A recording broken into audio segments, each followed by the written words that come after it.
Hi friends, welcome to Rithya vibe. எல்லாருக்கும் பிடிச்ச இட்லி உப்புமாவை ரொம்ப சிம்பிளாக டேஸ்ட்டாக எப்படி பண்ணுறதுன்னு பார்க்கலாம்.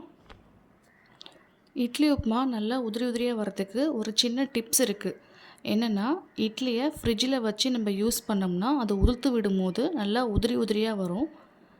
இட்லி போட்டதுமே இந்த ரெசிபி நீங்கள் ட்ரை பண்ணுறீங்கன்னா இட்லியை கொஞ்சம் நேரம் ஃப்ரீசரில் வச்சுருந்து யூஸ் பண்ணுங்கள்.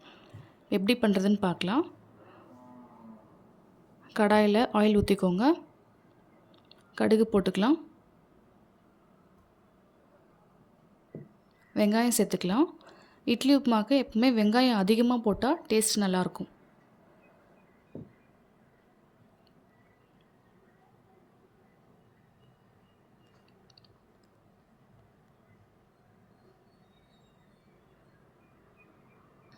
கருவேப்பிலை சேர்த்துக்கலாம்.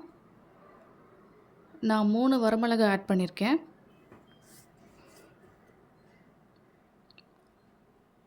வெங்காயம் ரொம்ப வதங்க தேவையில்ல, லைட்டாக வதங்கினாவே போதும்.